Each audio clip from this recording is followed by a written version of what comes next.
México. Vamos a comenzar. Bueno, yo solo querría agradecer al doctor José Manuel Santiago su participación en este seminario internacional que hemos organizado durante este año, dedicado a conmemorar a Santo Tomás de Aquino. Y pues también agradecer al doctor Juan Carlos Moreno Romo, que siempre ha estado con nosotros y nos ha apoyado, motivado a seguir con estos proyectos. Cederé la palabra al doctor Juan Carlos, que nos hará favor de moderar y al doctor José Manuel. Y pues adelante, ¿no? Muchas gracias a ambos. Muchas gracias a ti, Juan, por esta pues muy valiosa iniciativa y por mantenernos abierta esta ventana a la Universidad Autónoma de Querétaro y desde la Universidad Autónoma de Querétaro, bueno, pues a todo ese ámbito al que podemos llegar vía electrónica, ¿no? Entonces, de veras, muchas gracias por esta apertura y por otras que ya sabemos que has eh, llevado a cabo, que has abierto. Hoy tenemos el gusto, tú lo decías ya, de contar en este seminario sobre Santo Tomás de Aquino, gran filósofo y gran teólogo, con la presencia del doctor José Manuel Santiago Meliá, que ejerce precisamente en el Instituto Superior de Teología de las Islas Canarias, aquí mismo en Las Palmas de Gran Canaria, donde estamos a la hora del café. Entonces, subrayar la generosidad del doctor José Manuel de acompañarnos a las 3 de la tarde, ¿no? Que es una hora un poco incómoda, la hora del café. El doctor José Manuel Santiago Meliá es un gran investigador, además de un gran amigo, profesor, como les digo, de filosofía y de teología, entiendo también en el Instituto Superior de Teología de las Islas Canarias.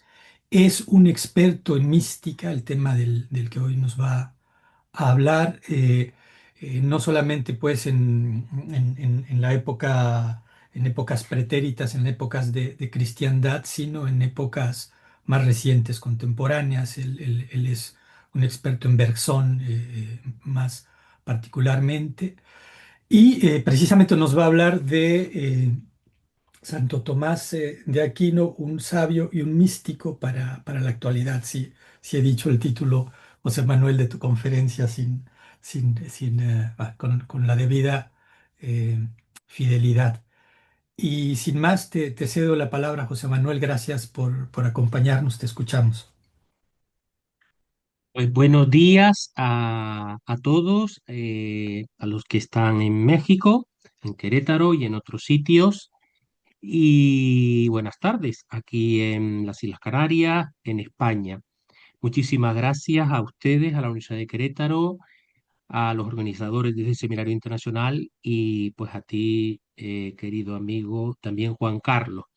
Efectivamente, esta aportación se titula Santo Tomás de Aquino, un místico y un sabio para la actualidad.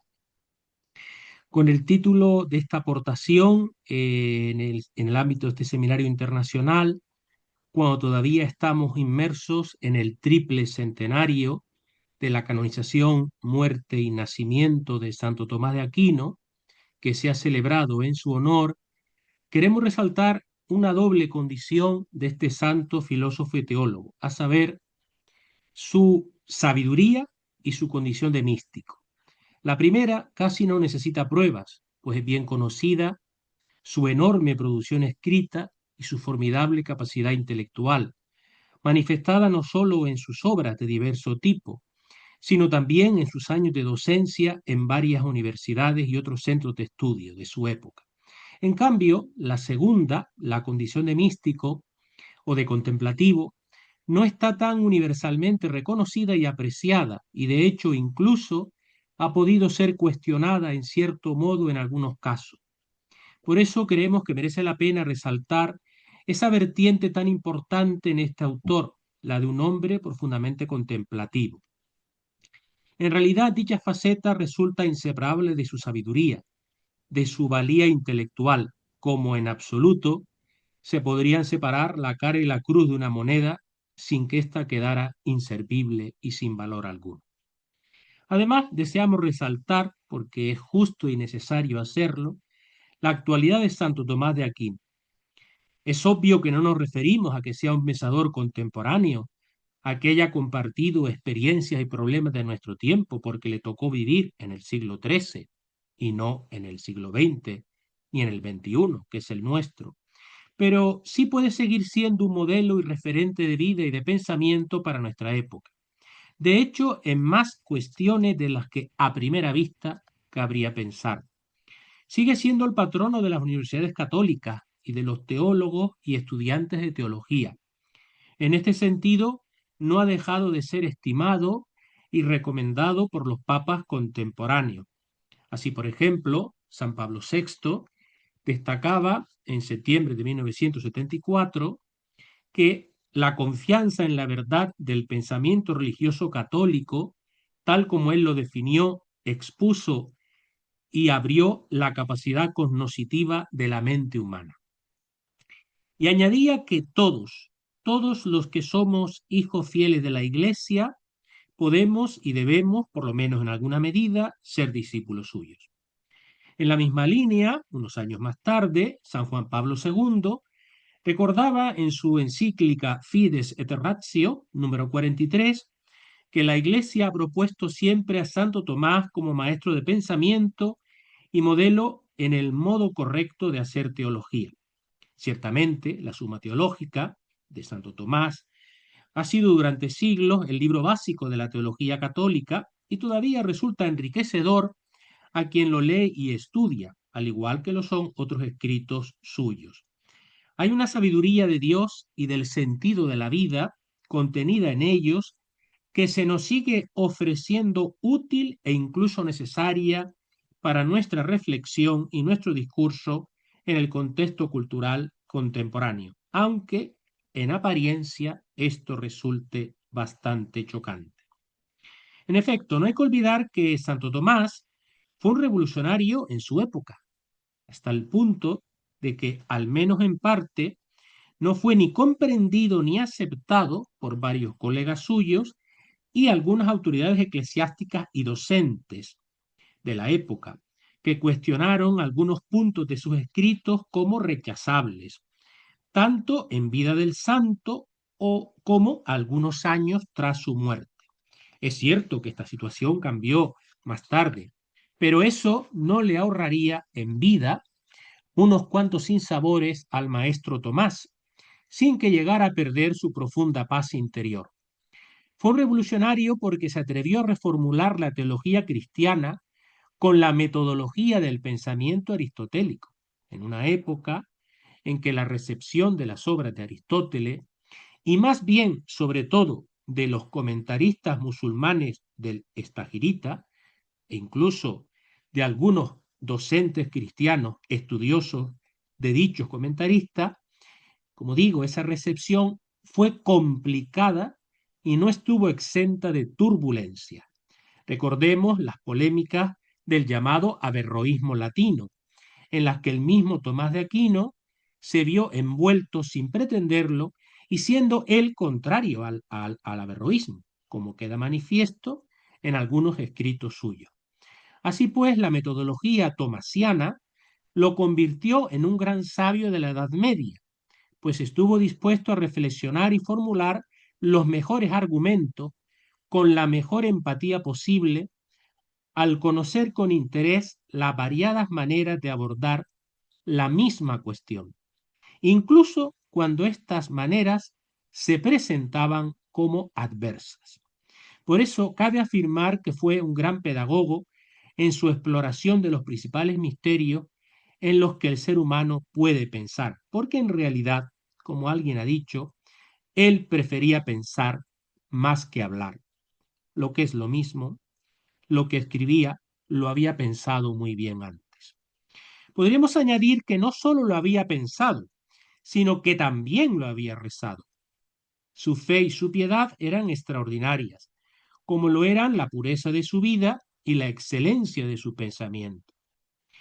En la segunda de las tres catequesis que dedicó al doctor Angélico, el 16 de junio de 2010, Benedicto XVI afirmaba con rotundidad: la profundidad del pensamiento de Santo Tomás de Aquino brotaba de su fe viva y de su piedad fervorosa, que expresaba en oraciones inspiradas, como esta en la que pide a Dios: concédeme, te ruego, una voluntad que te busque, una sabiduría que te encuentre, una vida que te agrade, una perseverancia que te espere con confianza y una confianza que al final llegue a poseerte. Esta súplica nos permite percibir con toda claridad una especial conexión entre su pensamiento y su vida, entre su doctrina y su espiritualidad, signo inequívoco de una personalidad donde reinaban una unificación y una coherencia vital muy altas. Como señalaba el dominico Abelardo Lobato, el Aquinate gozó de una participación singular en la sabiduría divina, destacando entre los santos a causa de su pasión por la verdad. Su itinerario existencial fue una búsqueda imparable de la verdad, en particular de la verdad radical sobre sí mismo y sobre todo de Dios. Tomás buscaba la verdad esencial, última, y logró su propósito. No solo la encontró, sino que se empeñó en comunicarla. Y su esfuerzo sigue siendo significativo para nosotros. Según Lobato, en él se unifican sin confundirse las tres sabidurías: filosófica, teológica y mística. La inteligencia, dice este autor, toca el fundamento del ser, la fe penetra en el misterio de lo divino, la experiencia gusta y saborea la felicidad del amor de Dios. En este sentido, Santo Tomás cumplió con creces la descripción del libro de la sabiduría en el capítulo 7. Sin engaño la aprendí y sin envidia la comunico, y a nadie escondo sus riquezas. Para conocer bien al pensador y santo, es necesario intuir juntas estas tres dimensiones de la sabiduría citadas. Él se sentía claramente llamado a desarrollarlas muy imbricadas entre sí, según confiesa al comienzo de su Summa contra Gentiles. Confiando en la misericordia divina, yo he asumido el oficio del sabio, si bien tengo clara conciencia de que sobrepasa mis fuerzas. Por ello, he decidido dedicarme al estudio y la enseñanza de la verdad que profesa la fe católica en la medida de mis posibilidades y a combatir los errores contrarios. Me atrevo a decirlo con palabras de Hilario: tengo bien claro que el deber principal de mi vida es ser consciente de que me debo totalmente a Dios y quiero cumplir con este deber, de modo que no solo mis palabras, sino también todos mis actos sean los signos de un lenguaje que solo habla de Dios. Así pues, Tomás sabía muy bien que para hablar de Dios es imprescindible comenzar por hablar con Él, es decir, hacer oración. El sabio necesita ser un creyente, convertirse en un buen oyente de la palabra. Es necesario tratar de entenderla lo mejor posible para luego lograr saborearla y transmitirla. Tomás estaba convencido de la preferencia divina por la capacidad intelectual humana, por nuestra inclinación hacia la verdad. Por eso procuró imitar al mismo Dios que tanto ama la inteligencia, porque es capaz de alcanzar la verdad. De ahí que el cultivo de las sabidurías filosófica, teológica y mística, el vigor de su doctrina y la veneración de su santidad serán una ayuda preciosa para la situación espiritual deteriorada actual de nuestra humanidad. Varios estudiosos de Santo Tomás coinciden en esa síntesis ideal de sabiduría que lo caracterizó y en la actualidad y relevancia de su figura y de su empeño intelectual y vital. Así, queremos destacar la figura del profesor Oliver Keenan, que comienza su libro presentando al santo como un revolucionario a su pesar, porque en el siglo XIII su obra provocó una trascendental explosión de creatividad teológica y una controversia filosófica cuyas ondas siguen reverberando en la universidad actual. Solo por este motivo es recomendable leer a Laquinate, pero se pueden añadir razones en favor de esa lectura por mor de su importancia actual. Lo que dice puede interesar, aunque contenga algunos errores, esté anticuado o tenga una lejana significación histórica, porque lo más importante no es su novedad o la precisión y exactitud o la validez total de sus enseñanzas en nuestro mundo contemporáneo, sino que apunta hacia lo alto, hacia grandes horizontes, por lo que expande el mundo de nuestro pensamiento. El Aquinate continúa importando ahora no porque tuviera razón en todo lo que pensó y escribió. De hecho, Keenan añade que ni siquiera en la mayoría de las cosas sobre las que se manifestó, sino porque nos puede revelar una manera de ver el mundo que de lo contrario desconoceríamos para perjuicio nuestro. Keenan concreta su argumento con situaciones importantes que nos afectan. Por ejemplo, resulta difícilmente incuestionable el sentimiento generalizado de alienación que invade nuestro mundo. Experimentamos muchas señales de fragmentación, de desarraigo en la humanidad, de pérdida de puntos referentes comunes, la explosión de conflictos y extremismos ideológicos, e incluso estamos observando las consecuencias políticas del miedo y de la ansiedad. A pesar de los enormes avances tecnológicos y de la enorme expansión del conocimiento, percibimos que falta algo, quizá lo más importante. Este cúmulo de situaciones afectan a los cuerpos y las mentes. Él dice, los cuerpos alienados se encuentran inquietos, estresados y quemados. Las mentes alienadas son presa fácil del cinismo barato y simple. Ante esta realidad actual, con tantos síntomas y signos negativos e incluso desoladores, Tomás de Aquino resulta importante y necesario. En tiempos de división nos invita a comunicarnos, y esto no se reduce a un intercambio de información. La comunicación es lo contrario de la alienación, porque implica estar en comunión, compartir la vida, aprender a vivir, actuando en armonía con los demás. Sin esa auténtica comunicación, estamos abocados a la frustración y a la infelicidad, a un mundo más violento donde muchas voces y muchas causas no importan o se pretende que no valgan nada. En suma, en un mundo a menudo inhumano y deshumanizador, la perspectiva de Santo Tomás es no violenta, humanizadora y realmente tolerante, pues no rechaza nada que sea verdadero y hermoso. Keenan señala que nuestro hombre fue lo que Michel Foucault denominaría un productor de discursividad, porque su obra no sólo aportó decisivas contribuciones a debates ya existentes, sino que también generó un discurso y un horizonte nuevos para la investigación.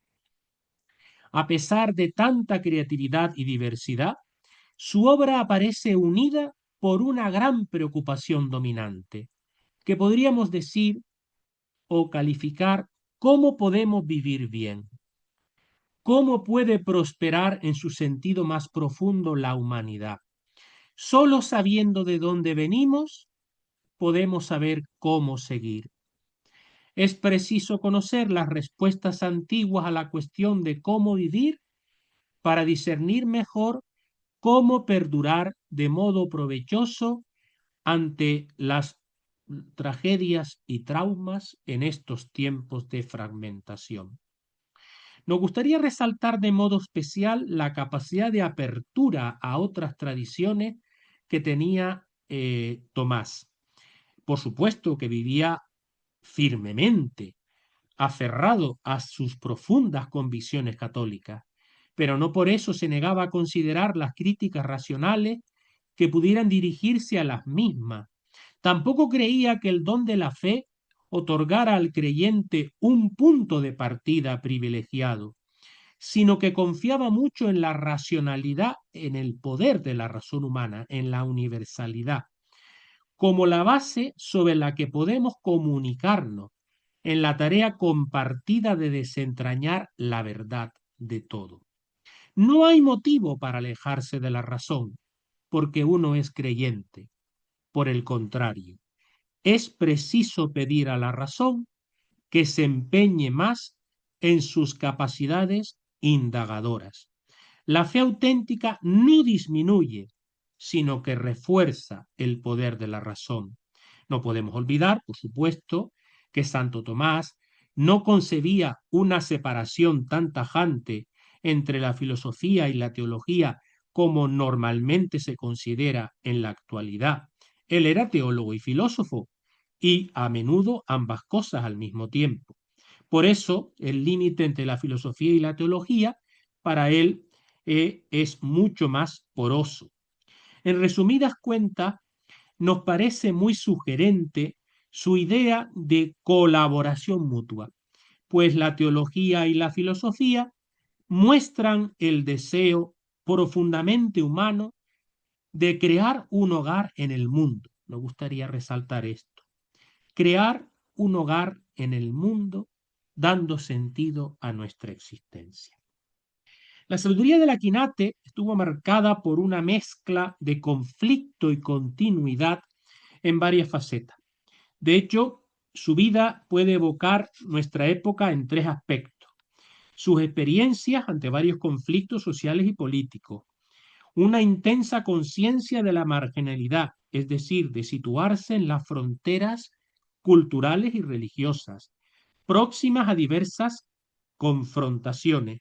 Y, en tercer lugar, la sensación de participar en un vertiginoso cambio social e intelectual, tal vez incontrolado.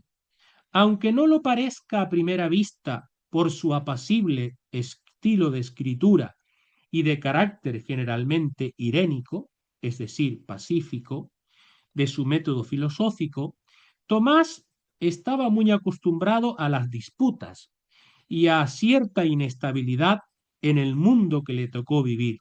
Disputas abundantes y variadas, intelectuales en el marco universitario, pero también políticas. Disputas entre los defensores a ultranza de la tradición proveniente del agustinismo y los aperturistas ante la filosofía aristotélica. Debates entre los profesores seculares y los procedentes de las órdenes religiosas e incluso entre algunos franciscanos y dominicos dominados por fuertes rencores entre sí. En fin, un panorama nada idílico en el ámbito universitario que en el fondo reflejaba los tiempos complejos en los que Santo Tomás vivió. Ante esta realidad convulsa, su proyecto intelectual e incluso su vida entera se puede considerar como una negociación paciente e inteligente entre la estabilidad y el cambio. Por un lado, la continuidad de su fidelidad hacia una tradición heredada que él valoraba mucho y que aprovechó mucho. Y por otro, las discontinuidades de su confrontación con la creatividad de las aportaciones innovadoras, vanguardistas de la filosofía y las ciencias naturales. Un gran mérito de Santo Tomás fue reconciliar a Aristóteles con la teología filosófica cristiana, lo que logró gracias a que era un genio de la conversación, del diálogo con el diferente. Gozaba de una mente analítica muy aguda, pero también de una gran capacidad de síntesis. Contemplando desde dentro sistemas de pensamiento aparentemente contradictorios, era capaz de descubrir algunas convergencias, los puntos coincidentes ocultos, puesto que cada uno abordaba un aspecto de la realidad en su riqueza y complejidad. De hecho, además de su estrategia de lectura para la sabiduría, lenta, perspicaz y sintética, su confianza indoblegable en la capacidad de la realidad para manifestarse de verdad a sí misma, convierte a la quinate en un ejemplo para el momento actual. Al mismo tiempo, resulta interesante constatar que la habilidad de Tomás para desenvolverse en aquel mundo de controversias se refleja en varias paradojas de su personalidad. Oliver Keenan señala que fue una especie de contradicción viviente, ferozmente irénico. Esto es paradójico.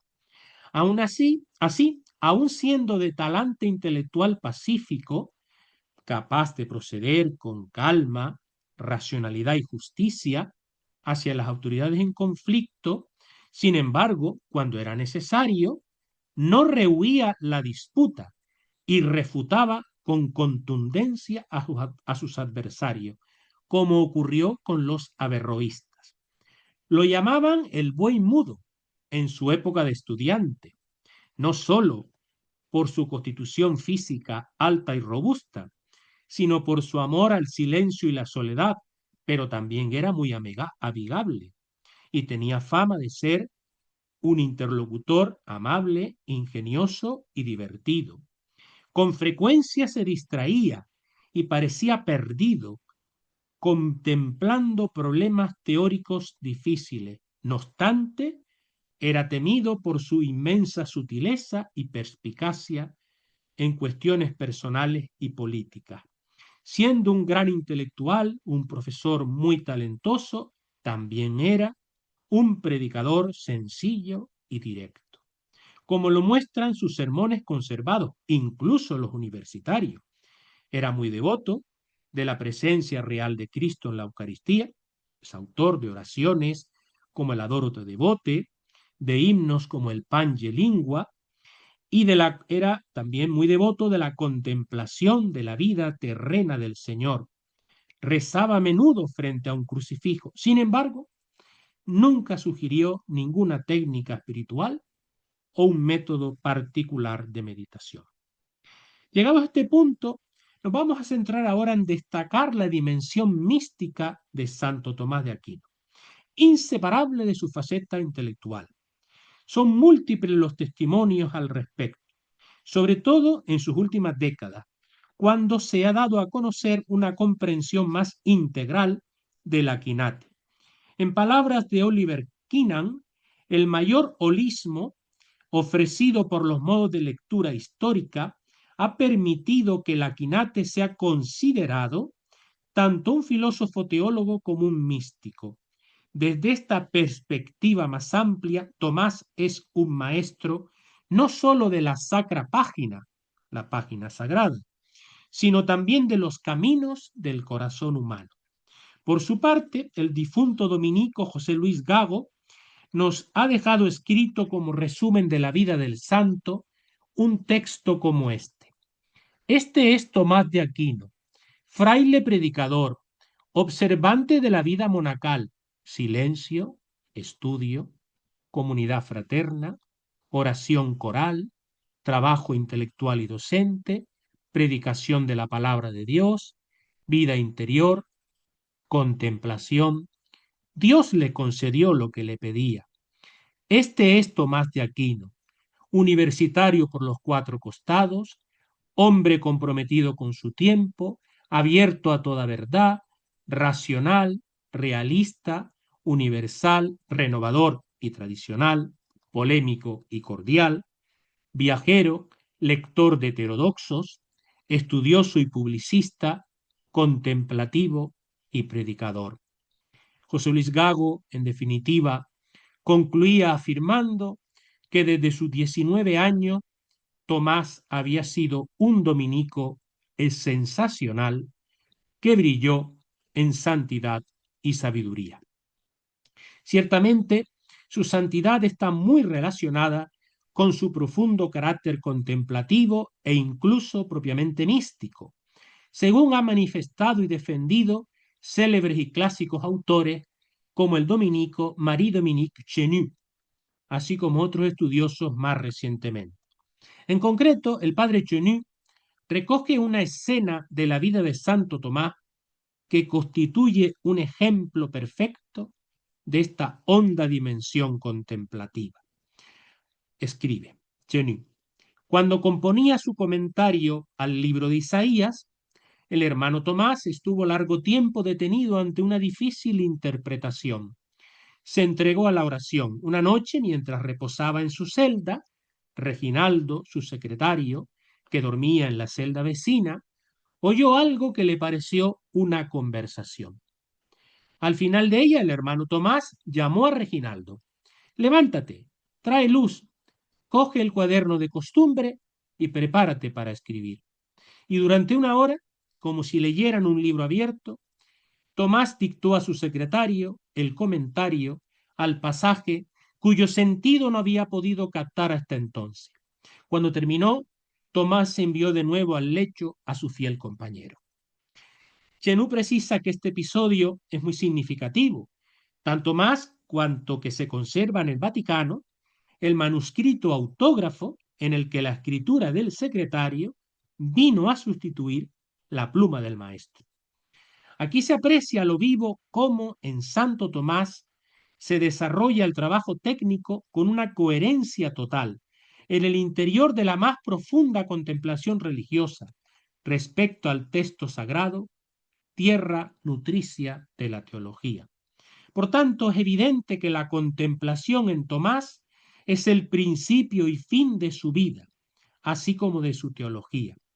Cuando define la estructura y las leyes de la vida contemplativa, el santo nos revela, bajo el impersonal objetivismo de su doctrina, el auténtico secreto de su personalidad, de modo similar a lo que había realizado San Agustín en sus confesiones.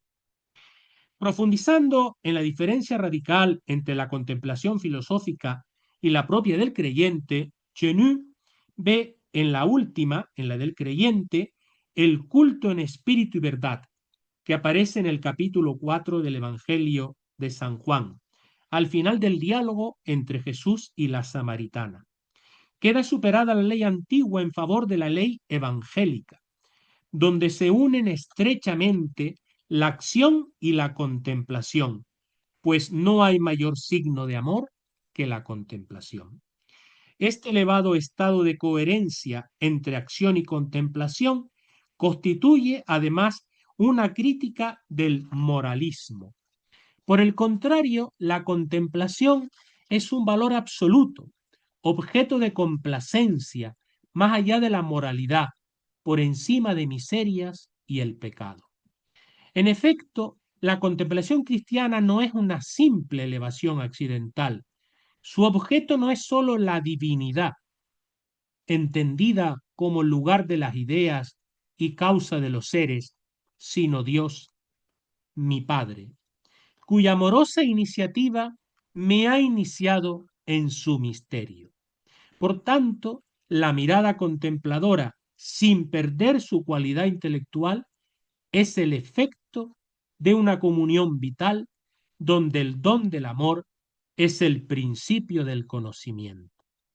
Por eso la delectación que se experimenta no procede del mero descubrimiento de la verdad, sino de la complacencia de la bondad divina. En términos de Santo Tomás, es una cosa deleitable el ver, pero es algo más deleitable todavía el ver lo que es amar.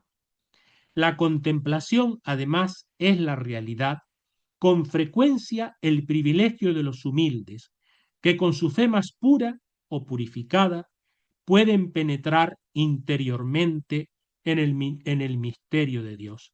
recordemos la bienaventuranza. Bienaventurados los puros de corazón, porque ellos verán a Dios. Por eso señala Chenu que paradójicamente la filosofía griega termina apoyando en Santo Tomás la pretensión evangélica frente a las predicaciones de tono pietista y la interpretación moralizante de la bienaventuranza. Para contemplar la sabiduría es preciso enamorarse de la belleza, de su belleza. Y por eso, en este sentido, la bienaventuranza de los limpios de corazón es muy distinta al sano y razonable comportamiento de los moderados, porque implica un plus, un añadido cualitativo.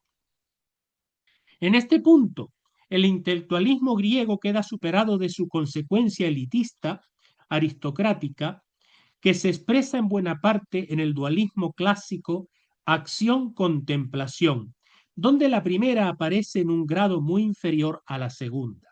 En el dominico Tomás de Aquino, esta división constitutiva de la condición humana y de su precariedad queda reemplazada no sólo en sus efectos, sino también su estructura, por la unidad de una vida, que él llama mixta, en donde la acción se deriva de la plenitud de la contemplación, de tal modo que, bajo la primacía arquitectónica de la contemplación, dicha vida sea superior a la contemplación pura. El ideal perfecto no está representado, pues, por los contemplativos, que se deleitan tanto en su vivencia que de ningún modo quieren abandonarla, ni siquiera para ocuparse de servir a Dios en la salvación del prójimo, sino por aquellos, el ideal perfecto está representado por aquellos que, elevados a una cima de amor tal, que aún experimentando la más elevada delectación en esta contemplación divina, la reservan para servir a Dios en sus hermanos. Esta fue la perfección del apóstol Pablo, esta es la perfección propia de los predicadores. Es una cita de Tomás recogida por Chenu. Así pues, Tomás estaba hablando de su propio ideal de perfección y del ideal de perfección de su orden, la orden de predicadores, los dominicos. Por lo tanto, es preciso aceptar que la reabsorción del dualismo griego de la teoría y de la praxis solo se realiza plenamente en la pasión evangélica, donde el amor activo de los hombres es al pie de la letra el amor mismo de Jesucristo en nuestros hermanos. Ningún humanismo puede llegar por su cuenta a esta unidad totalizante. Queremos, pues, resaltar, siguiendo a Chenu, que en esta mística, en toda verdadera mística, la praxis no es externa a la teoría, ni la teoría puede ser válida sin la praxis. Como se afirmaba en Santo Domingo, el hombre evangélico, el verdadero cristiano, encuentra su plena unidad, en la vida apostólica. La fe no está hecha tanto para satisfacer la curiosidad del espíritu como para dirigirnos hacia el fin supremo por y en Cristo. Según Santo Tomás, la teología, que edifica de modo orgánico el contenido de esta verdad, es un saber al mismo tiempo contemplativo y activo. En esta línea, el contemplativo y profesor Tomás rezaba pidiendo al Señor saber enseñar bien a sus discípulos. La transmisión de la verdad supone un compromiso integral. Comunicar la verdad divina es, en un sentido, no abandonarla y permanecer amorosamente unido a esta verdad íntimamente poseída y asimilada. El santo recordaría la imagen de la escala de Jacob por la que suben y bajan los ángeles, que aparece en el libro del Génesis, para significar este ideal. El famoso lema dominicano lo expresa a la perfección: contemplata alis tradere, transmitir a los otros las cosas contempladas. Ahora bien, en el núcleo de la contemplación cristiana hay amor no a las ideas puras, sino a Dios y a nuestros hermanos. No se trata de una pura especulación, sino de la vocación apostólica que proviene de un amor que desea y debe salvar una miseria humana. Por tanto, estamos hablando de una caridad práctica. En suma, el auténtico apóstol debe avanzar a fondo en el conocimiento divino y luego comunicarlo con eficacia. Nos hemos detenido un poco en estas aportaciones interesantes de Chenut, pero también es conveniente ocuparse de los comentarios de estudiosos contemporáneos de Santo Tomás de Aquino, que lo resaltan como un místico y maestro espiritual. Uno de estos especialistas es Jean-Pierre Torrel, que reivindica la auténtica figura de un Tomás desconocido, con la excepción de los primeros biógrafos del santo, en concreto, sobre todo, Guillermo de Tocco, que constituyen, obviamente, una fuente esencial al respecto. Torrel declara que la teología del Aquinate está claramente orientada hacia la contemplación y es tan profundamente espiritual como doctrinal.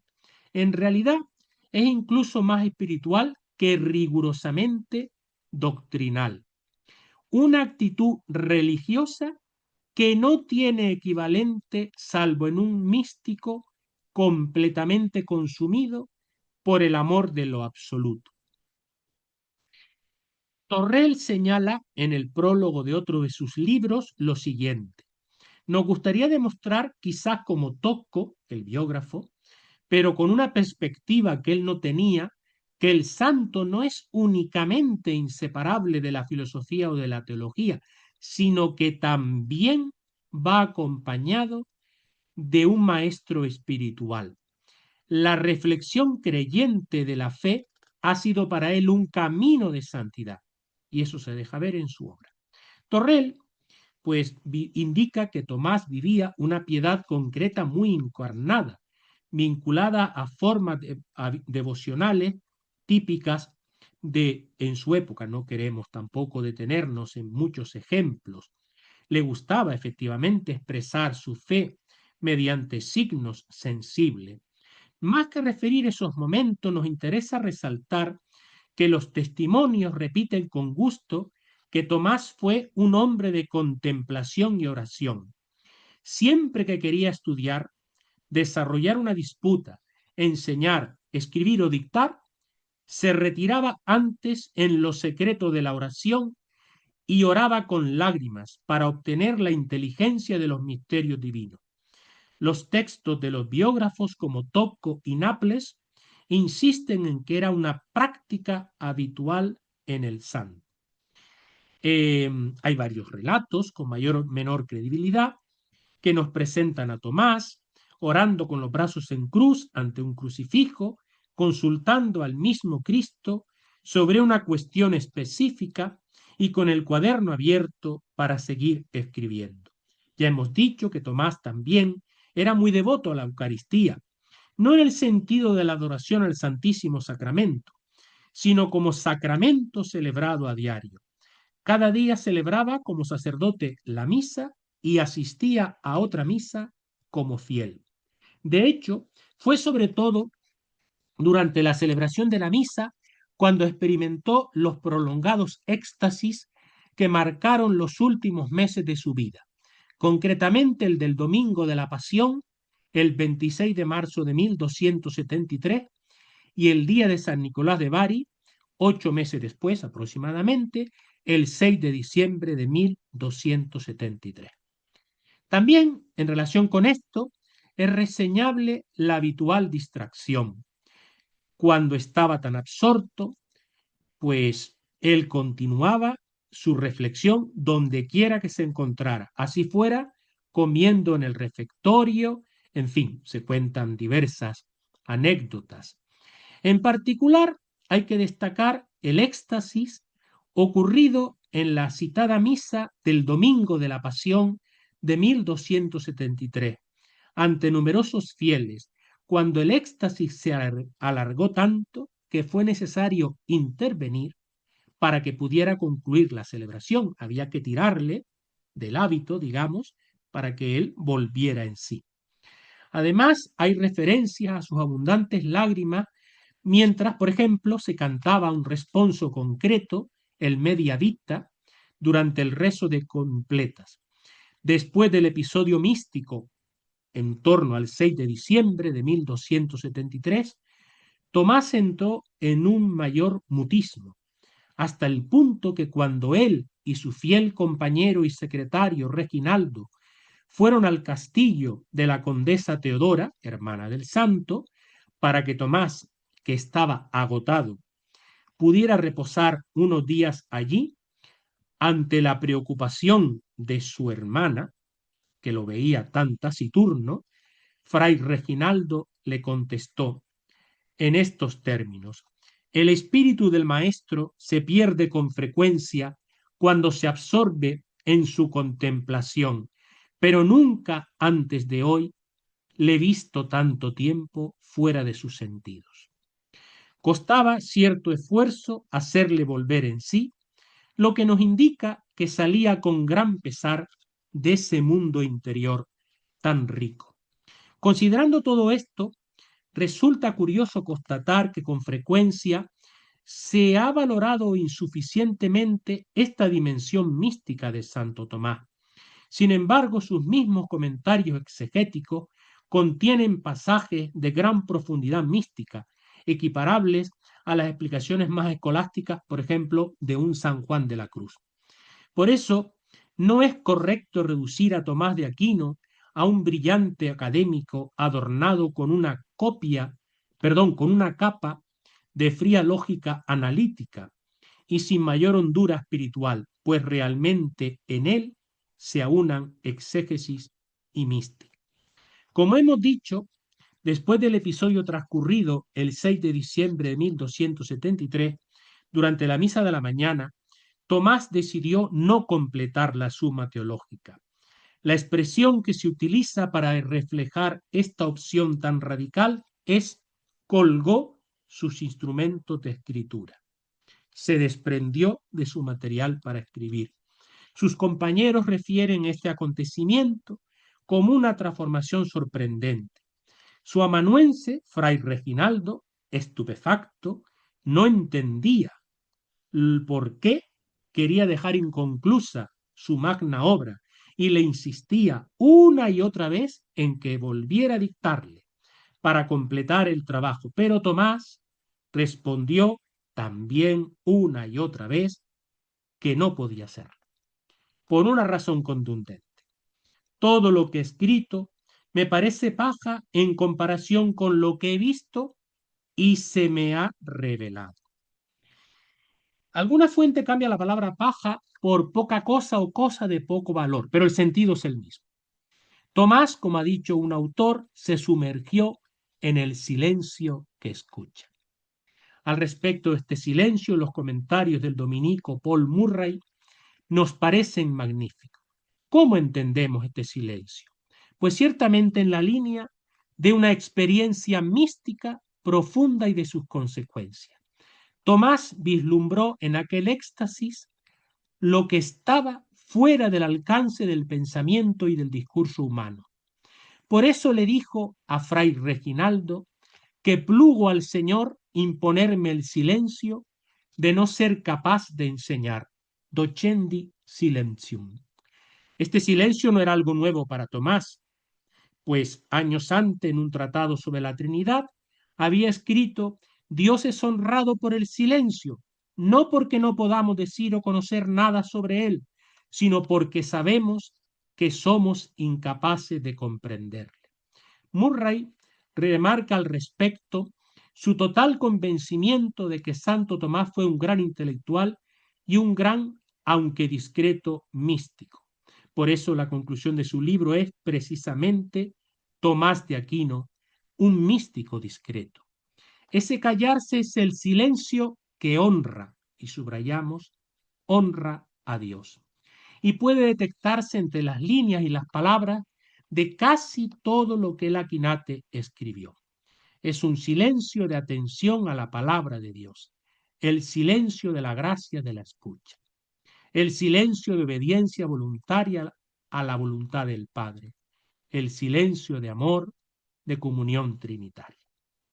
Así pues, Santo Tomás fue capaz de hablar mucho y bien sobre Dios y sus misterios, aunque fuera con humildes palabras, en comparación con lo que representa la sublimidad divina. Su silencio era el de una mente plenamente en paz, contemplando la verdad, un silencio propio de quien es muy libre de espíritu, porque se le ha regalado contemplar las cosas eternas y, sin embargo, sigue comprometido en las tareas inmediatas del momento.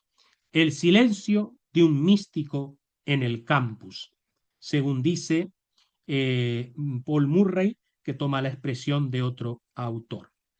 En definitiva, los hagiógrafos indican que ese encuentro se trató de un encuentro místico, esa experiencia mística intensamente relativizador. Otros autores, más modernos, se inclinan por un relato más natural y ofrecen una explicación médica señalando que pudo ser un accidente cerebrovascular o una afección neurológica. Ahora bien, según las pruebas, Tomás retuvo su capacidad para la reflexión teológica después de esa experiencia mística y continuó trabajando de manera limitada, aunque solo cuando se lo pedían. Keenan se inclina por una explicación a medio camino entre ambas, que considera la más plausible, es decir, que después de muchos años de trabajo, intenso trabajo, era normal un agotamiento creciente en él. Resulta probable que esa enorme carga física y emocional pudiera propiciar con la edad un colapso muy fuerte y de amplias consecuencias.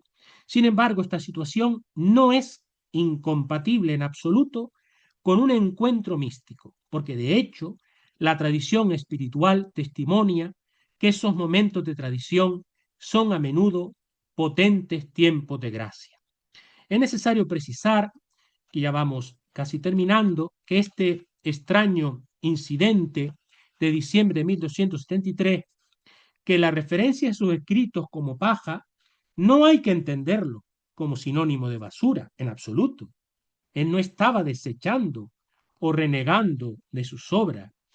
Los términos usados eran bastante habituales en la época, en el vocabulario de los lógicos medievales, y servían para distinguir entre la realidad deseada, simbolizada en el grano, y el marco conceptual, simbolizada en la paja, que conduce a ella y la sostiene. Por tanto, Tomás no quiso devaluar su obra teológica, sino más bien revaluarla a la luz no tanto de su fracaso, sino de su éxito a la hora de conducirlo a un punto donde por fin era capaz de ver plenamente, por medio de la gracia divina, algo que hasta ese momento había estado oculto.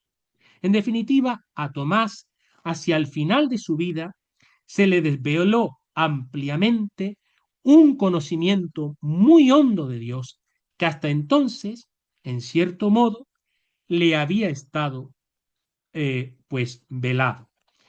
Así, el fin de la vida profesional del Aquinate no era tanto pensar como ver, el grano hacia el que se orientaba la paja de sus voluminosos escritos y hercúleos trabajos, escribe Keenan. Keenan concluye con un reto interesante para las universidades actuales.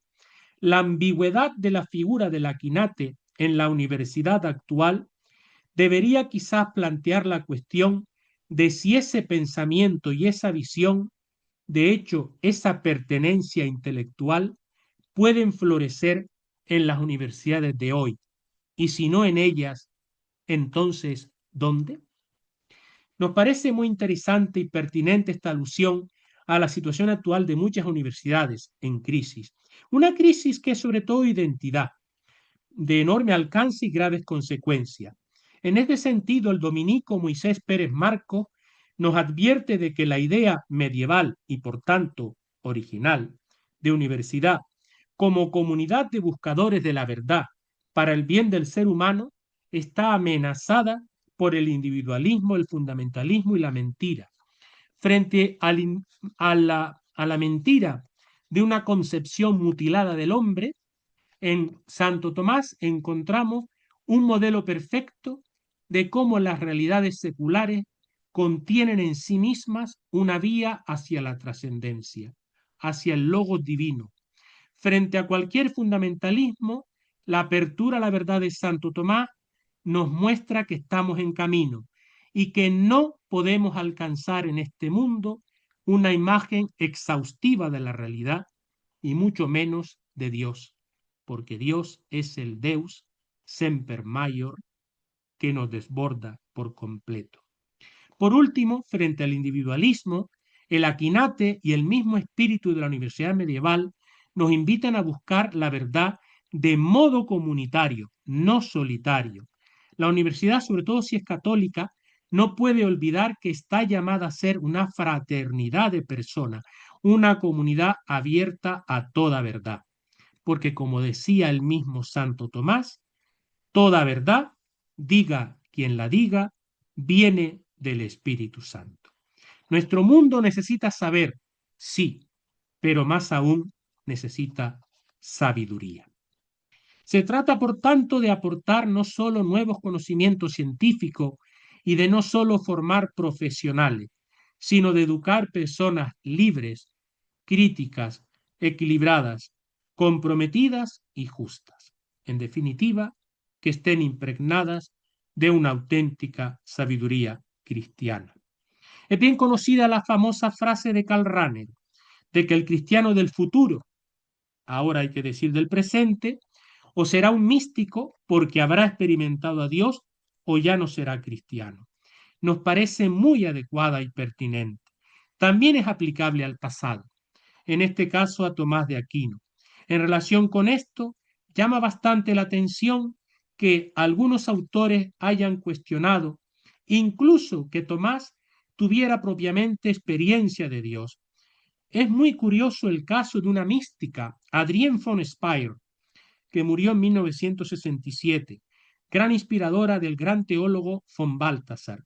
Ella refiere en su libro The Book of All Saints que tuvo unas visiones sobre Santo Tomás que reflejan una percepción muy negativa a este respecto. Ella dice que Dios era para Tomás un concepto, algo que analizar a fondo, pero sin que haya amor, porque todo se queda en la intelectual. Ella indica que para él la oración era como una disputa con Dios o como una conversación erudita, sin dejar que Dios hablara, era un monólogo. Considera que Tomás no se dejaba conducir por Dios y que contemplaba, por así decir, con la pluma en la mano.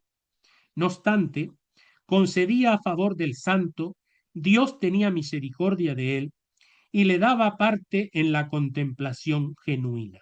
En suma, según las visiones de esta mística, von Speyr, el intelectual Tomás habría arruinado al místico.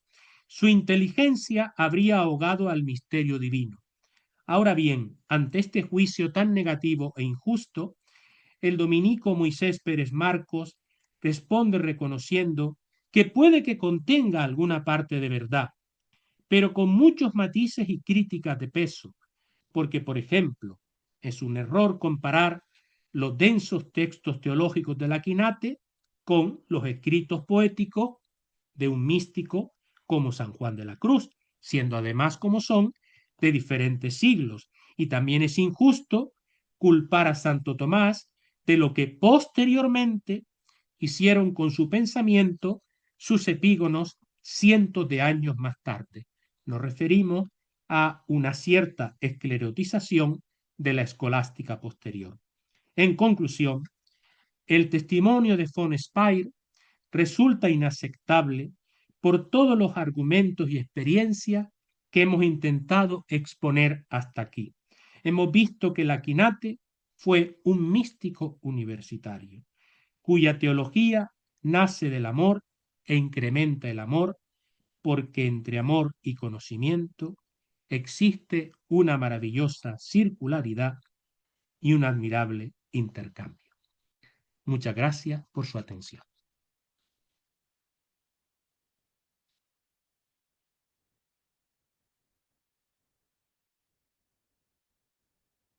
Pues gracias a ti, José Manuel, por esta conferencia realmente magistral en la que nos has ayudado a tender ese puente, ¿no? Hacia un Santo Tomás de carne y hueso, distinto precisamente de ese Santo Tomás esclerosado ¿verdad? Que es como una barrera, eh, hablaste de la moneda, de los dos lados de la moneda, ¿no? O sea, yo creo que hay una moneda de dos lados que nos impide acercarnos a Santo Tomás en nuestros días, que es el prejuicio anticristiano, antimedieval, por un lado, y por otro lado, no sé, cierto tradicionalismo que quiere imponernos un Santo Tomás intocable, ¿verdad? Una especie de ídolo, ¿no? De Santo Tomás, y que precisamente estos abordajes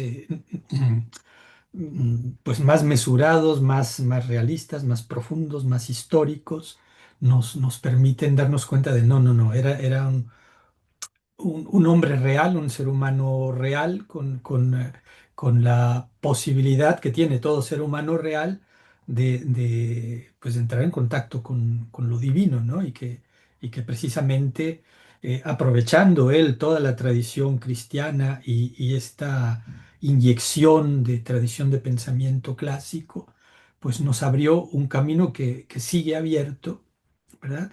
Y que sigue siendo por ahí una invitación para, como bien dices en el cierre de tu conferencia, para nuestro tiempo, ¿no? Y que quizás algo de este Santo Tomás esclerosado, pues, entró en la comprensión de esta mística que citabas al final de tu texto. Yo estoy haciendo un comentario largo, dando tiempo para que alguien se anime a preguntar y no acaparar yo el diálogo y parece que ya hay alguien que quisiera intervenir.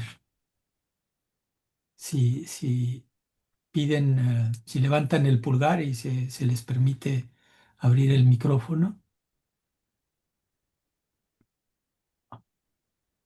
Estoy viendo una pregunta escrita porque refiere que no puede abrir el micrófono.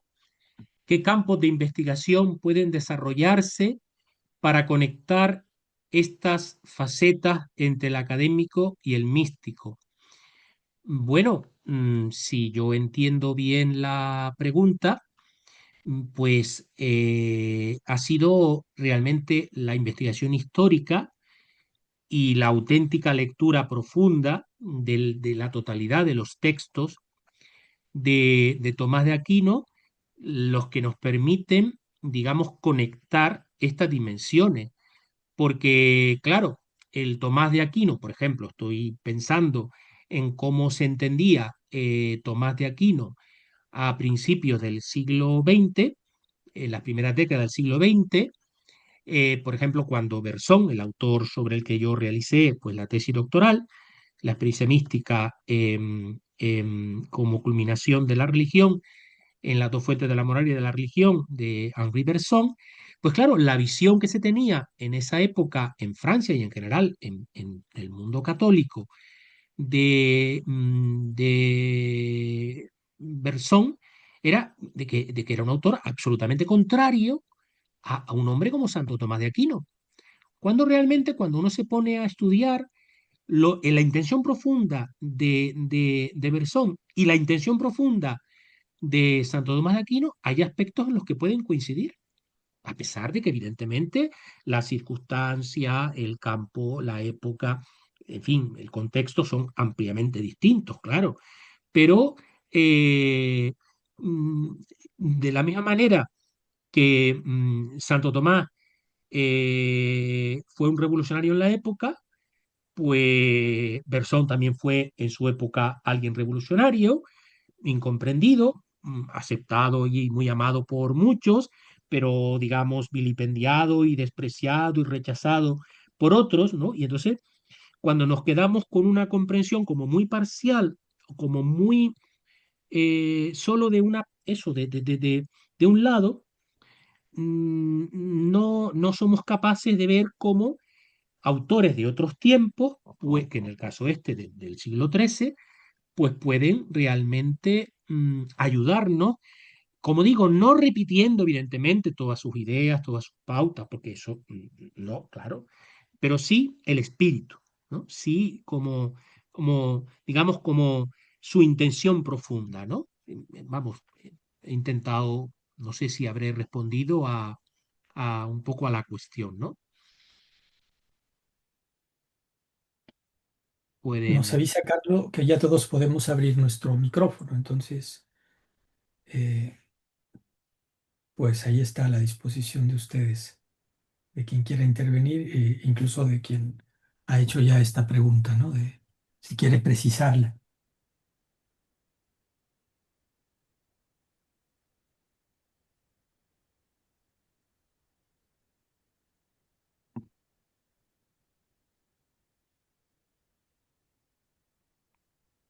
Viviana, por favor.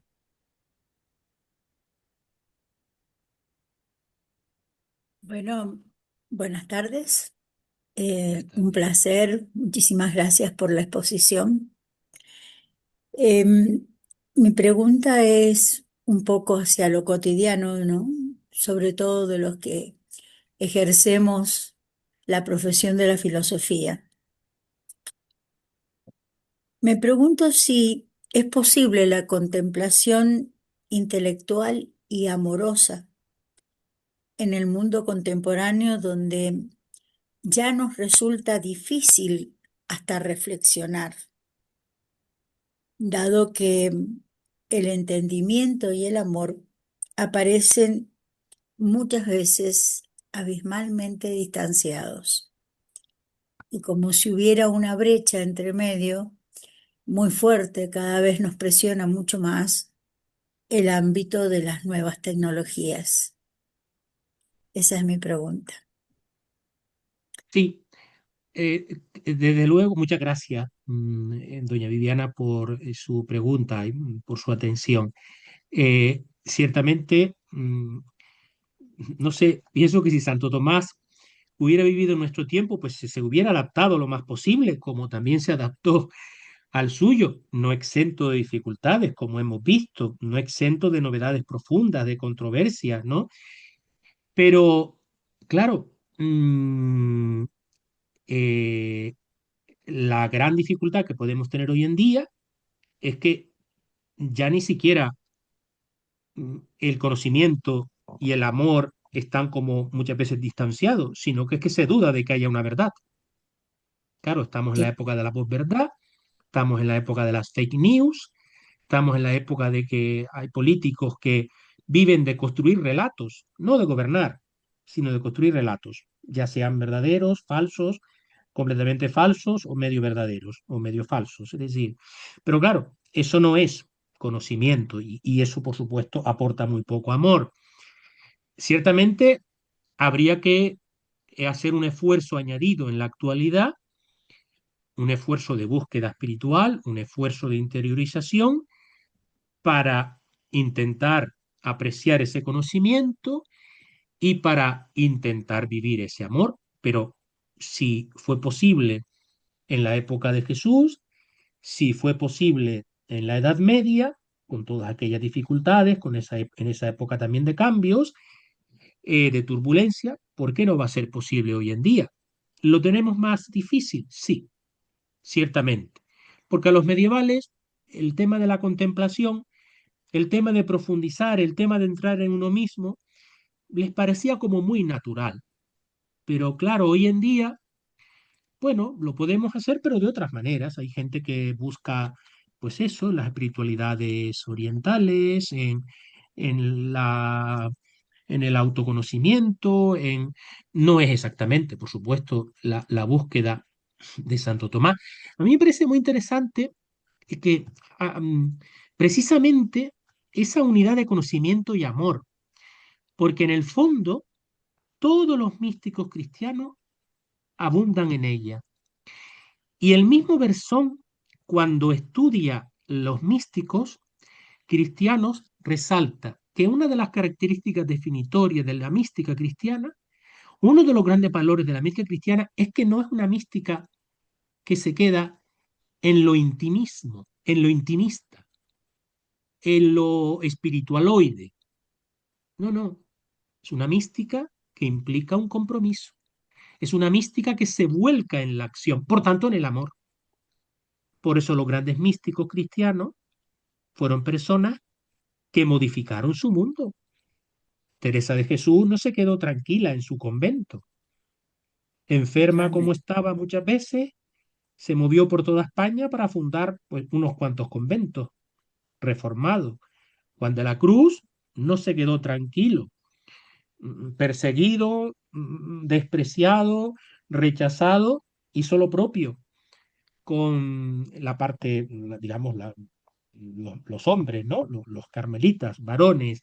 Es decir, que todos los místicos de los distintos tiempos han entendido que su conocimiento, que es un supraconocimiento, desde luego, porque es un conocimiento que está más allá de lo intelectual, de la meditación, que entra, llamamos, no he hecho alusiones, pero ahí estaría la teología apofática del pseudo Dionisio, que valoraba muchísimo Santo Tomás de Aquino, por supuesto, muchísimo, y que él comenta el libro sobre los nombres divinos de Santo Tomás, del llamado pseudo Dionisio, ¿no? Para él Dionisio Areopagita. Si conocimiento y acción, conocimiento y amor, si no los unimos, pues realmente nos perdemos algo fundamental. Aunque es verdad que hoy en día es más difícil. Muchísimas gracias. ¿Sí? Había una mano levantada hace un momento, Miguel Ángel, creo que era.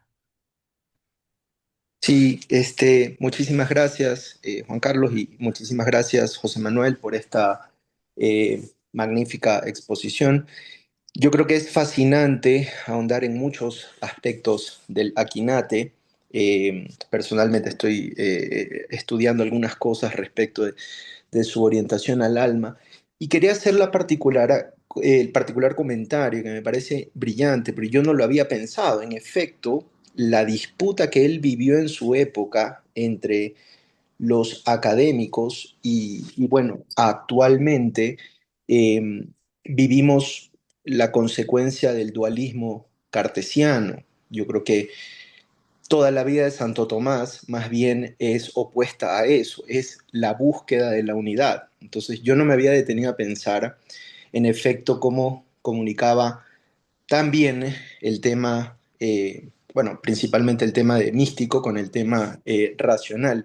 Y en efecto, hoy vivimos esa división de la racionalidad eh, con la mística, con la contemplación, cuando en realidad lo que postula Santo Tomás es que la causa final del intelecto es la contemplación máxima. Entonces, claro, al final de cuentas, si yo no dirijo el propio pensamiento racional, que para Santo Tomás ya la racionalidad era de algún modo el componente espiritual que conectaba con esa posibilidad de contemplación. eh, claro, en efecto, hoy vivimos la división de emoción versus razón, ¿no? Propia del psicoanálisis, de Nietzsche. En el mundo empresarial está peleado con el tema académico, ¿no? Lo práctico versus lo teórico.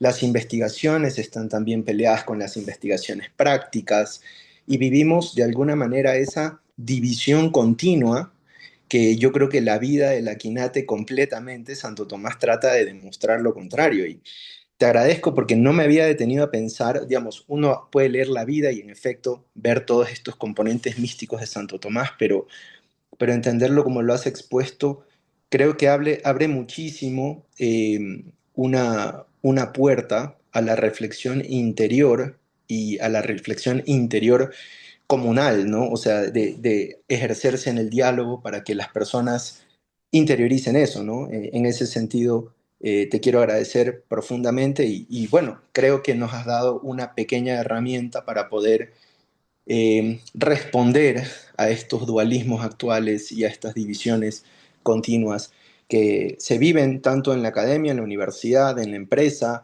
en las corrientes disidentes de la psicología moderna, como son el coaching, la autoayuda y todo, siempre es lo mismo, es gestiona tus emociones para que puedas racionalmente actuar. No hay una incorporación. Cuando Santo Tomás hace todo un desarrollo de la incorporación del mundo afectivo al mundo racional para unificar a la persona. Y creo que tú has expuesto mejor que nadie cómo él no solamente lo realiza en la teoría, sino en la práctica. Y una vez más, te agradezco. Muchas gracias, Miguel Ángel. Bueno, yo me he limitado un poco a intentar estudiar las aportaciones de los estudiosos de Santo Tomás. Sí, realmente cuando uno se pone a estudiar a fondo a un autor como Santo Tomás, pues puede descubrir efectivamente facetas, vertientes poco conocidas, desconocidas, y eso sobre todo ocurre en un mundo donde efectivamente, como he comentado en la exposición y como acaba de decir, es un mundo tan fragmentado. Es un mundo donde parece que es esto o aquello, cuando realmente más bien el interés de Santo Tomás era mm, esto y aquello, buscar la manera de que o bajo la que se pueda dar esto y aquello, no esto contra aquello, sino esto y lo otro, ¿no? Entonces, eh, bien, pues que sigamos un poco profundizando en ese sentido y siendo también, pues nosotros puentes de unión, porque a mí me ha parecido muy interesante esta idea que he encontrado, ¿no? De la universidad, que bueno, que viene, también recuerdo un poco la idea de Rémy Brague, ¿no? Este famoso intelectual católico francés, ¿no? De bueno, pues la Edad Media tiene mucho que enseñarnos. O sea, en el libro, este título, la traducción al castellano, ¿no? Manicomio de verdades, y es en general lo que dicen los autores que he ido consultando, es decir, nuestras circunstancias son muy distintas, pero precisamente una época donde se aspiraba a la totalidad, donde se aspiraba a vivir con sentido, donde se aspiraba a encontrar una verdad por la que merecía la pena vivir y morir, pues es precisamente lo que estamos necesitando hoy en día, ¿no?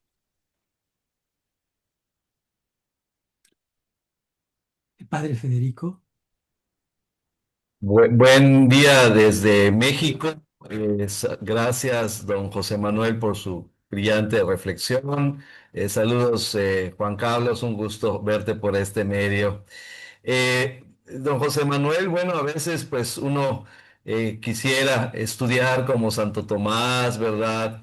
Y transmitirle, bueno, en mi caso soy profesor del Seminario Mayor, a los seminaristas, ¿no? Ese interés, ese gusto por Santo Tomás, ¿verdad? Pero pues nos enfrentamos, ¿no? A, como usted lo explicaba, a un mundo totalmente distinto, con muchos distractores, pues el celular, redes sociales, digo el móvil, ¿no? Como le llaman allá en España, Sí, ¿no? sí, sí, sí, sí. ¿Algún consejo, verdad? Eso para uno, pues yo personalmente, cuando estudié en Roma fue cuando le descubrí ese cariño a Santo Tomás, porque en mi seminario creo que nos tocó todavía esa parte donde era bastante, pues, despreciado, ¿no? O menospreciado. Pero sí, en Roma yo veía eso, ¿no? Ese interés de, pues, los grandes tomistas. Y desde entonces, pues, andamos ahí interesados, promoviendo, pues, tal vez reivindicar esa figura de Santo Tomás, ¿no? Pero sí algún consejo que pudiera usted darnos, ¿no? A los que pues nos gusta realmente el tomismo y quisiéramos pues a las nuevas generaciones infundirles este amor y este cariño también. Gracias. Bueno, muchas gracias, don Federico, por sus palabras. Vamos a ver, bueno, de alguna manera también coincidimos en el hecho de ser profesores, en nuestro caso, en mi caso, no solo del seminario, sino del Instituto Superior de Teología, donde van los seminaristas y todos los alumnos, ¿no? Que se están formando, seglares, religiosos, seminaristas, todo. Lo primero que se me viene a la mente es que hoy en día y lo recuerdo de épocas anteriores, muchas veces ni siquiera es fácil contagiar el amor a la filosofía. No ya a Santo Tomás, sino a la misma filosofía, ¿no? Porque incluso en el ámbito, pues a veces de los seminaristas o de los estudiantes de teología, pues se puede pensar, bueno, pero ¿esto para qué me sirve? O sea, ¿para qué me sirve estas teorías, estas historias de Platón, Aristóteles, San Agustín, Santo Tomás? Que me... Bueno, realmente, claro, es un error pensar así, porque si fuéramos a ver todas las cosas del estudio y de la vida, pues meramente con el mero pragmatismo, con una visión utilitarista de la vida, pues vamos, pues andamos buenos, ¿no? O sea, se nos va a caer el pelo.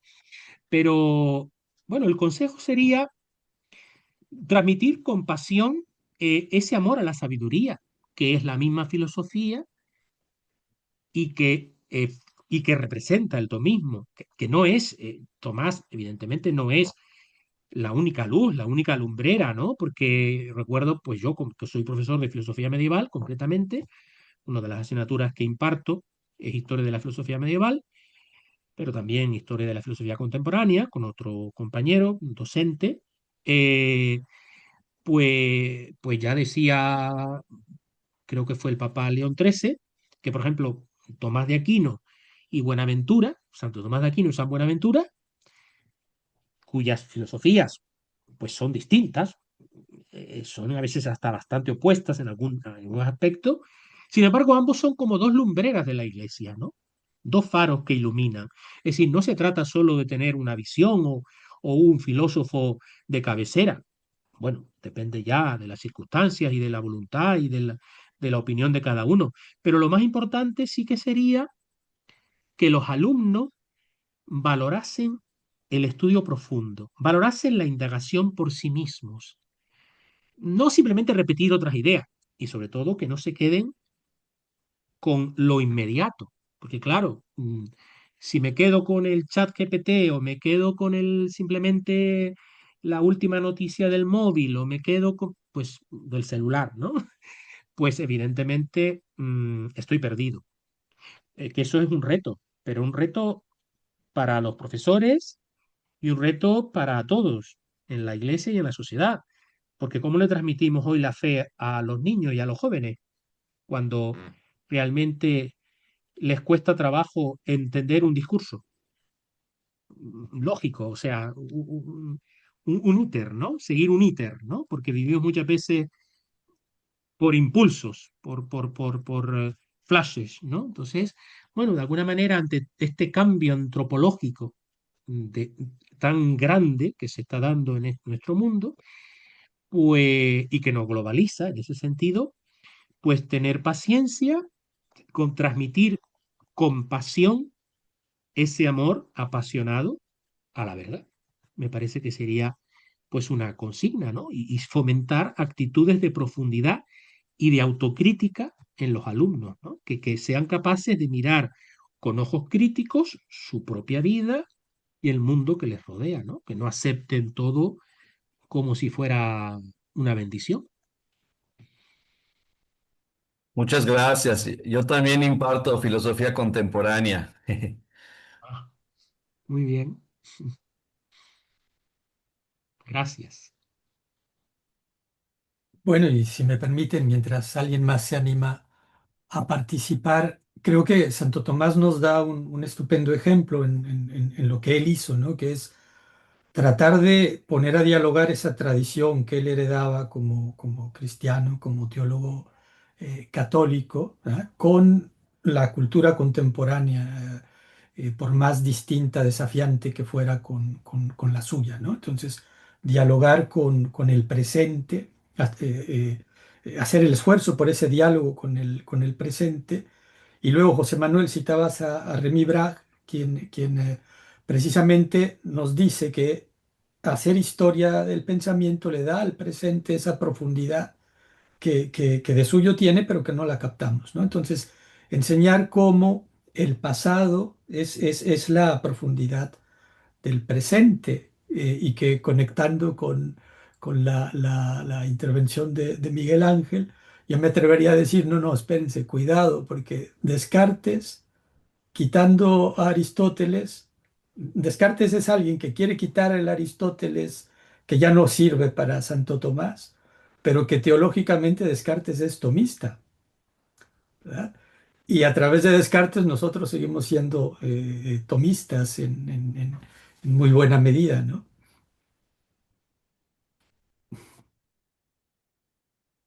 Teológicamente Descartes es tomista.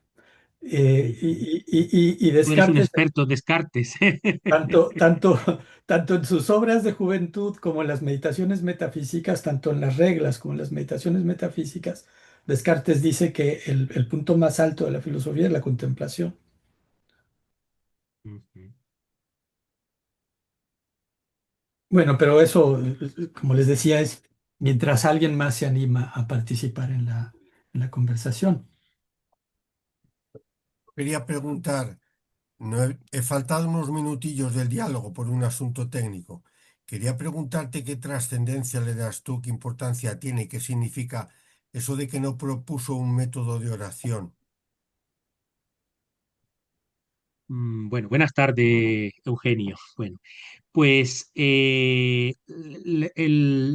cito esa cuestión en el sentido de que no fue, digamos, una persona innovadora en ese campo. No quiso, es decir, no encontramos en Santo Tomás algo parecido a un San Ignacio de Loyola, con sus ejercicios espirituales, sino que vivía una fe, digamos, la propia de su tiempo, con devociones propias de su tiempo y por supuesto, plenamente la espiritualidad y la regla dominicana. O sea, porque eso, digamos, él fue un hombre como muy fiel a su regla. em, Haciendo la investigación para esta conferencia, pues he leído algunas anécdotas de cómo era obediente hasta extremos pues enormes. Es decir, quiero decir, él no se plantea una revolución en ese sentido o una innovación, sino que vive profundamente lo que va descubriendo. Y tampoco le gusta, digamos, tampoco era una persona que alardeara, sería la palabra, ¿no? O sea, de lo que iba descubriendo. Él, digamos, en sus obras manifiesta lo más objetivamente posible lo que en el fondo él diría subjetivamente, pero no dice yo vivo, o sea, normalmente, ¿no? Sino que hay como, un poco hice alguna alusión, como un objetivismo, pero él de fondo está su vivencia mística, ¿no? Su propia vivencia espiritual, la que le está llevando a esa concepción unitaria de la vida, a ese unir sabiduría, entendimiento con amor, etcétera, etcétera, ¿no? Pero vamos, no se me ocurre qué más contestarte, pero vamos, no fue un innovador en el sentido de proponer, pues,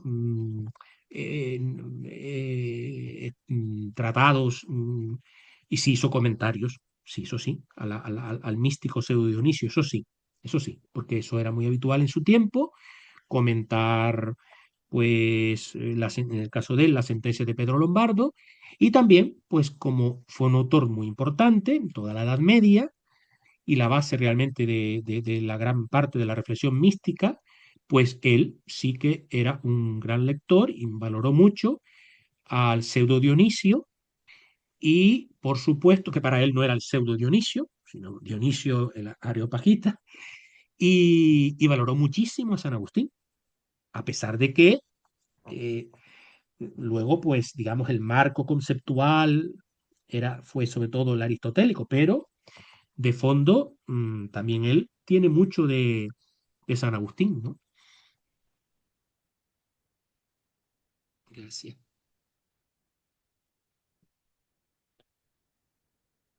Cambiando mucho, mucho de nivel, quisiera aprovechar para preguntar a nivel de la devoción popular, ¿no? Porque yo he ido un par de veces a ese estupendo convento que hay en Toulouse, donde están los restos de Santo Tomás, y lo veo muy solo comparándolo con otros lugares donde hay pues los cuerpos de otros santos, ¿no? Que se constituyen en lugares de peregrinación, de devoción, y a Santo Tomás lo veo muy solo allí, concretamente, su cuerpo, sus restos, ¿no? Y también como que es un santo muy presente en las facultades de teología o en los documentos eclesiásticos, pero no tan presente en la devoción popular, ¿no? No sé qué piensas de esto, qué orientación.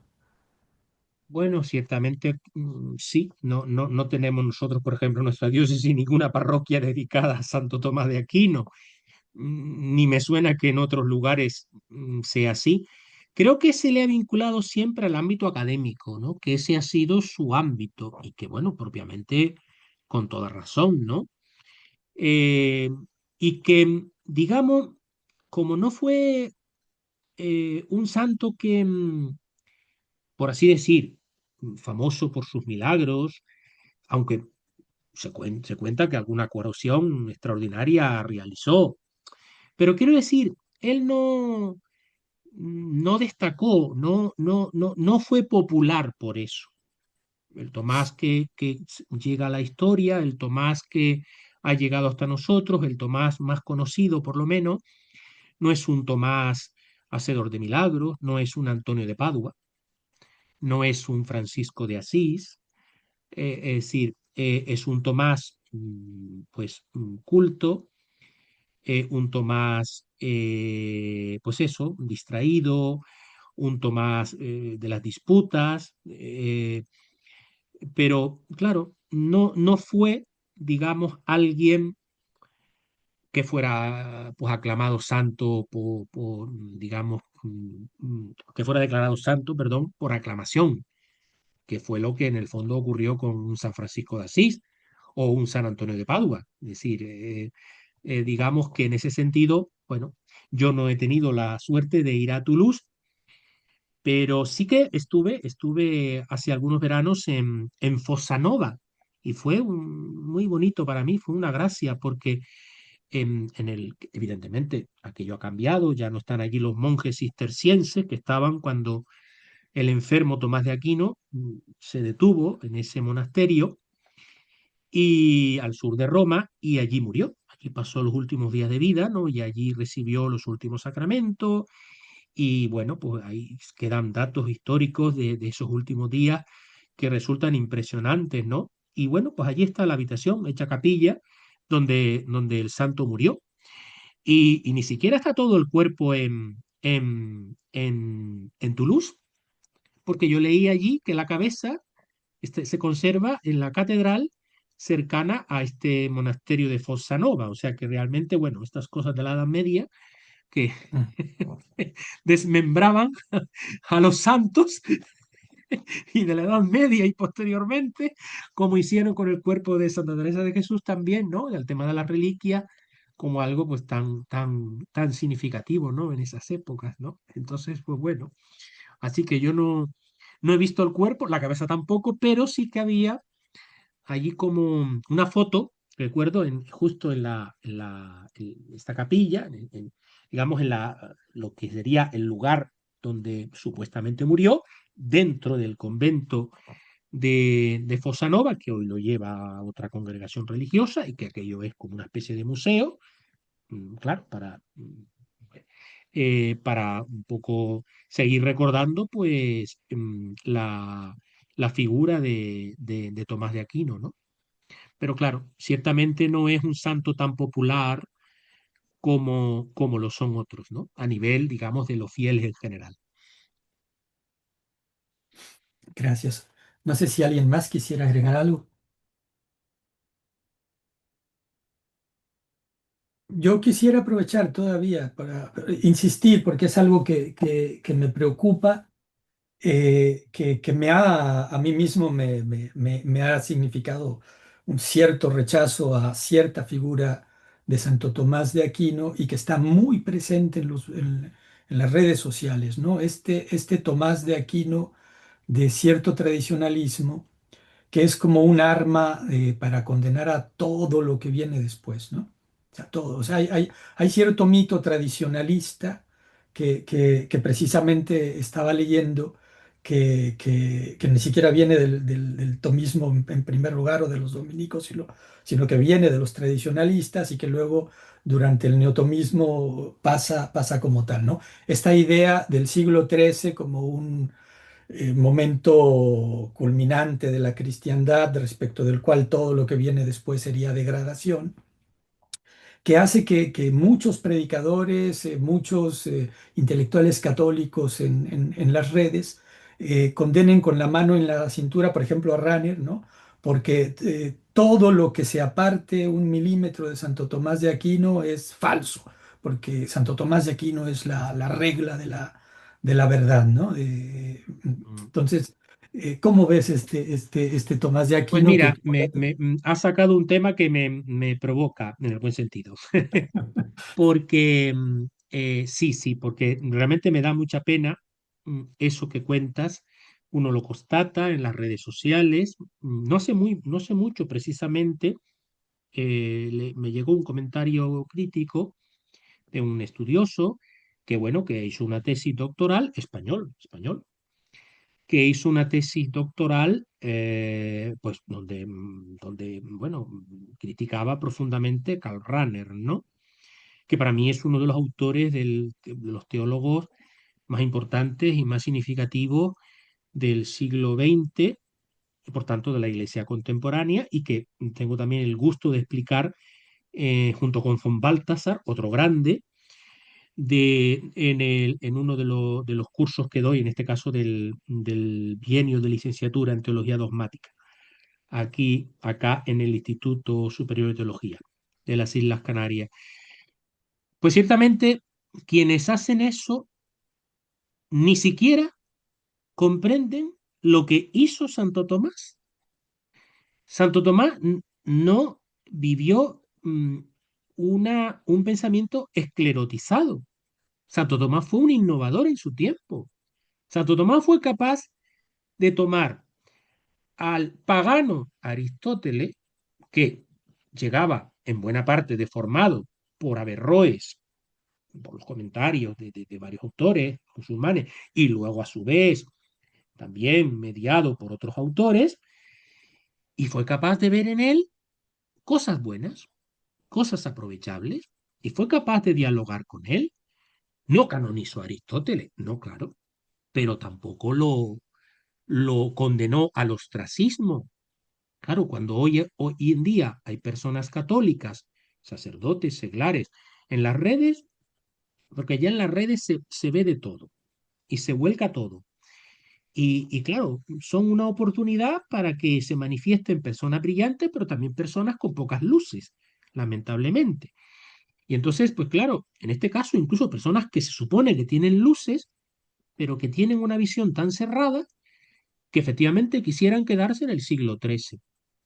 Pero es que la vida, es que yo creo que hay una contradicción también en esas personas, porque si nos quedamos en el siglo XIII en el nivel del pensamiento, ¿por qué no nos quedamos en el siglo XIII también en cuestiones tecnológicas o en otras cuestiones? No sé, o sea, que somos como los Amish, estos en Estados Unidos que van con, con una barba, que van en un carromato. Es decir, es que esto, no sé, no tiene mucho sentido. O sea, si Santo Tomás fue un revolucionario en su tiempo y luego se convirtió en alguien canónico, y eso lo aceptamos, muy bien, ¿por qué no podemos aceptar que un runner, o otros autores, que fueron personas en comunión con la Iglesia, innovadoras, pero también que supieron mantener lazos con la tradición, y no pocos,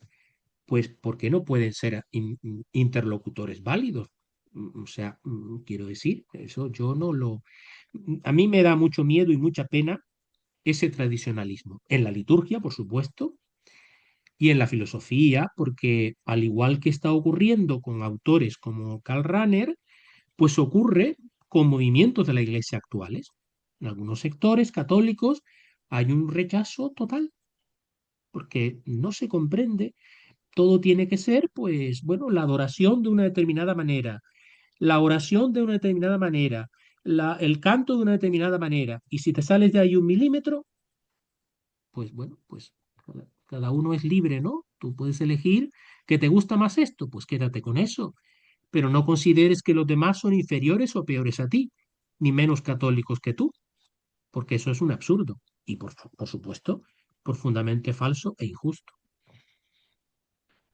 Pues muchas gracias, José Manuel. Yo también, ahora que gracias a este seminario y a autores como estos a los que te referías, ¿no? Que son toda una revelación, estos estudiosos de Santo Tomás y de su tiempo. Ahora que he estado leyendo eso, me confirmó una sospecha que yo tenía, y es que tienen esta adoración por ese ídolo que se hacen de Santo Tomás, pero Santo Tomás no lo conoce.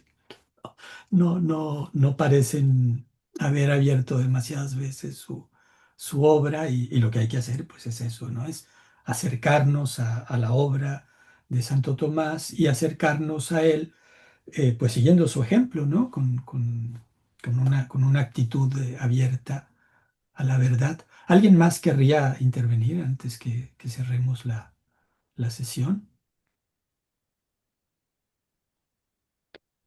Parece que no es, yo se los digo no por presionarlos, sino por no acaparar el uso de la palabra. Pues, José Manuel, si tú quieres agregar algo como Yo cierre. simplemente darles muchísimo las gracias por su asistencia, por su atención, por su interés, por la acogida, evidentemente, que pudiera participar en este seminario con esta aportación que me pareció que era desde mis intereses y desde mis limitados conocimientos la que más propiamente podía hacer.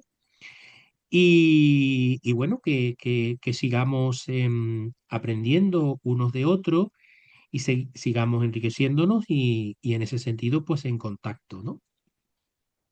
Pues muchas gracias, José Manuel. Muchas gracias a ustedes.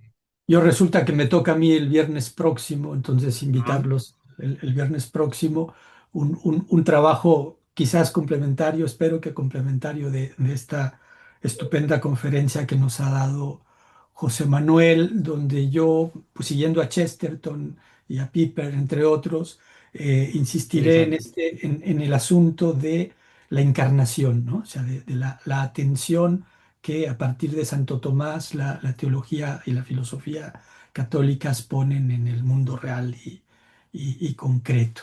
Entonces, pues está abierta la invitación, y sobre todo agradecerte, José Manuel, esta conferencia verdaderamente rica, densa y muy ejemplar, muy invitante al estudio de Santo Tomás.